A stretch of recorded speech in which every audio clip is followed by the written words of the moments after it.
अस्सलाम वालेकुम। अच्छा जी, अब हमारे पास हैं एक्सरसाइज के आपके फिफ्थ चैप्टर के एमसीक्यूज। तो पहला एमसीक्यूज देखते हैं। हमारे पास देखें लिखा हुआ है, work done is maximum when the angle between the force and the displacement is. अब देखें, हमने वर्क डन का फार्मूला पढ़ा हुआ है कि W is equal to F S cos theta. अब देखें, उसने हमसे कोई भी चीज़ नहीं पूछी है कि फोर्स कितनी हो, डिस्प्लेसमेंट कितना, उसने सिर्फ एंगल ही पूछा है थीटा। तो आपने जस्ट कैलकुलेटर पे जितनी भी वैल्यूज ये गिवन है ना थीटा की जगह पे वो पुट करनी है। तो जिधर भी cos की वैल्यू मैक्सिमम आ रही है वही वाला आपका आंसर है, क्योंकि वर्क डन भी उस एंगल पर मैक्सिमम होगा। तो जब आप ये सारे चेक करेंगे, cos 90 हमारे पास 0 होता है, cos 60 की वैल्यू भी हमारे पास 1 से कम होती है, cos 30 डिग्री की भी हमारे पास 1 से कम होती है। तो आपके पास cos 0 डिग्री की वैल्यू 1 होती है, सबसे ज़्यादा इसी की है। तो इसलिए हमारा मैक्सिमम आंसर भी कौन सा आएगा, 0 डिग्री वाला। उसके बाद है बेटा, a joule can also be written as. अब देखें, यहाँ सही वर्क डन का ही हमने यूनिट पढ़ा था जाउल। तो एफ और एस आया हुआ है, फोर्स का यूनिट न्यूटन, और न्यूटन हमने पढ़ा हुआ है F is equal to M A, वहां से आपने जनरेट करना है। मैस का यूनिट होता है किलोग्राम, और एक्सेलरेशन का यूनिट होता है मीटर पर सेकंड स्क्वायर। तो फोर्स तो बन जाएगी किलोग्राम मीटर पर सेकंड स्क्वायर।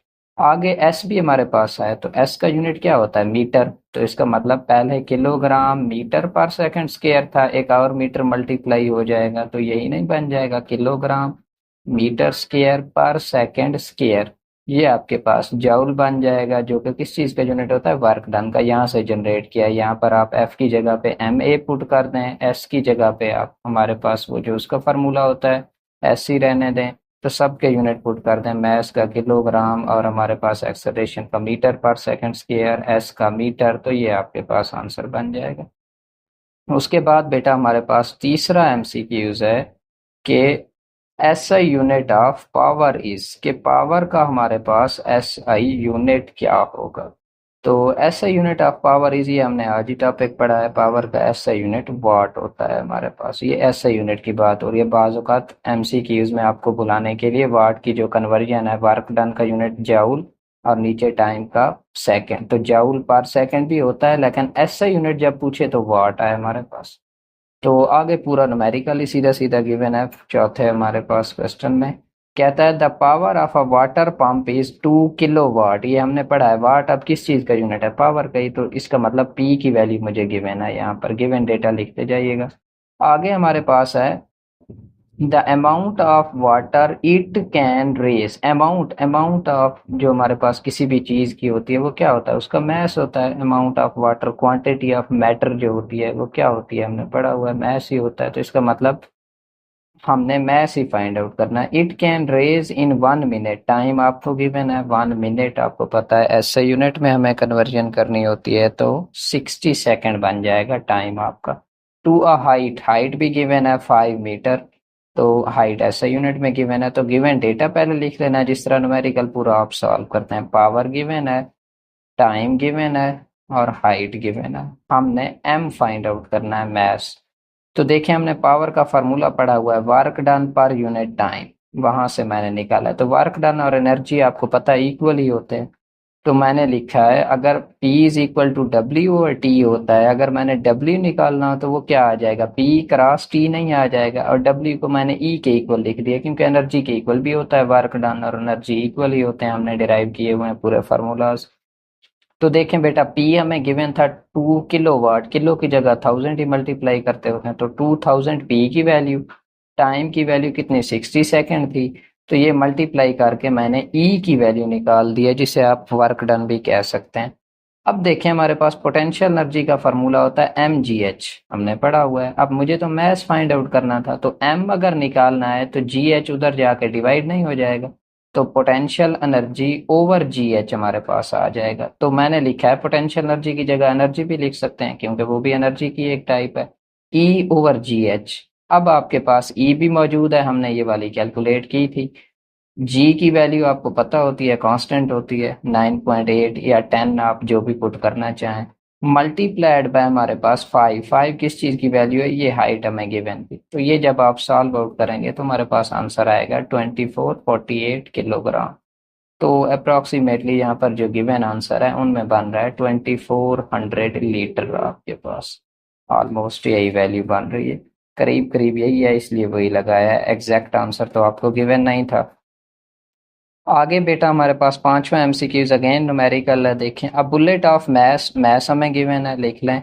ऐसा यूनिट है, कोई कन्वर्ट करने की जरूरत नहीं है। स्पीड वी भी हमें गिवन है 300 मीटर पर second. It's kinetic energy will be, अब देखें काइनेटिक एनर्जी का ये हमने फार्मूला पढ़ा हुआ है, डिराइव भी किया था, लॉन्ग क्वेश्चन था। Kinetic energy is equal to 1/2 m, ये वी का स्केयर है, वी का होल स्केयर। अब इधर मैंने देखें वैल्यूज पुट की हैं। Kinetic energy is equal to 1/2 multiplied by mass, देखें आपको यही गिवन था, मल्टीप्लाइड बाय वी आपको यही गिवन थी, इसका स्केयर हमारे पास। ये जब आप कैलकुलेटर पे इसको सॉल्व करेंगे तो आंसर आपके पास यही वाला आएगा, 2250 जूल।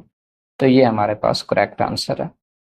उसके बाद बेटा हमारे पास 5.6 वाला एमसीक्यूज है। कहता है if a car double its speed, अगर वी को डबल कर दें, it's kinetic energy will be, तो काइनेटिक एनर्जी पर क्या इफेक्ट पड़ेगा। ये देखें फार्मूला लिखा हुआ है, वी का स्केयर है, तो अगर वी डबल करेंगे तो 2 का स्केयर कितना बन जाएगा, 4 टाइम। तो इसका मतलब इंक्रीज कर जाएगी काइनेटिक एनर्जी कितने टाइम, 4 टाइम।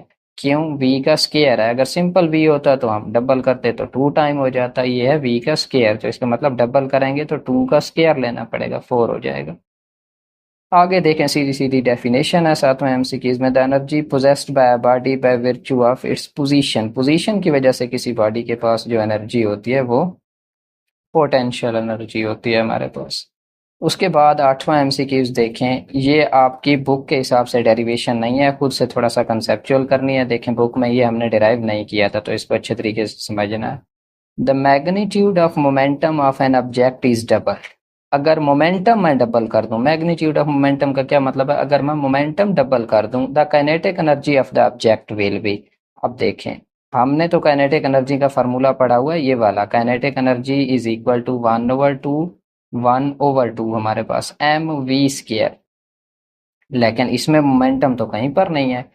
उसने तो कहा है कि अगर मैं मोमेंटम डबल कर दूं तो काइनेटिक एनर्जी क्या हो जाएगी। तो देखें, मोमेंटम का फार्मूला हमने पढ़ा हुआ है एम वी, इसमें भी एम वी आ रहा है। तो अगर मैं इस एम वी की जगह पे मोमेंटम लेना चाह रहा हूं तो मुझे क्या करना चाहिए, वी का स्केयर है, तो मोमेंटम का अगर मुझे स्केयर लेना है तो वो तो आएगा एम स्केयर वी स्केयर। तो मैं इस इक्वेशन को अगर एम से मल्टीप्लाई भी करा दूं, एम से डिवाइड भी करा दूं, देखें तो 1/2 पी स्केयर ओवर हमारे पास 2m, ये वाली कैलकुलेशन बन जाएगी अगर आप देखना चाहें प्रॉपर।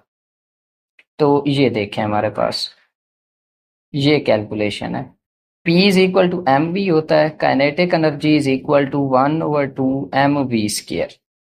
तो ये काइनेटिक एनर्जी का फार्मूला। अब मुझे तो इसमें मोमेंटम चाहिए एनर्जी के अंदर, तो देखें ये है एम वी का स्केयर, तो अगर P का स्केयर मुझे इसमें पुट करना है तो मुझे चाहिए एम स्केयर वी स्केयर। तो मैं एम से मल्टीप्लाई भी करा दिया, एम से डिवाइड भी करा दिया, तो ये बन जाएगा M square V square over M.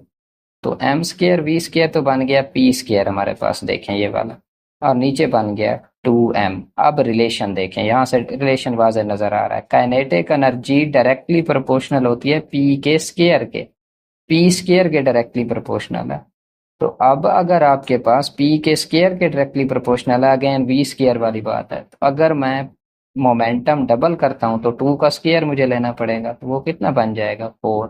इसका मतलब मोमेंटम को डबल करने से काइनेटिक एनर्जी कितने टाइम हो जाती है, 4 टाइम हमारे पास। ये पी के स्केयर के साथ इसका डायरेक्ट रिलेशन है। अच्छा जी, उसके बाद ये वाली भी हमने आज ही पढ़ी है कि हमारे पास दो टाइप के सोर्सेज होते हैं, रिन्यूएबल और नॉन रिन्यूएबल। तो नॉट रिन्यूएबल लिखा हुआ है, वही बात है, नॉन रिन्यूएबल जो जल्दी जनरेट ना हो हमारे पास। तो इसमें एग्जांपल हमने एक ही पढ़ी थी कि फॉसिल फ्यूल्स जितने भी होते हैं ये सारे नॉन रिन्यूएबल होते हैं, बाकी तीनों आपकी रिन्यूएबल की एग्जांपल्स हैं हमारे पास। तो ये आपके एमसीक्यूज थे, इन्हें देख लीजिएगा, कोई समझ नहीं आया, कोई इशू तो बता दीजिए।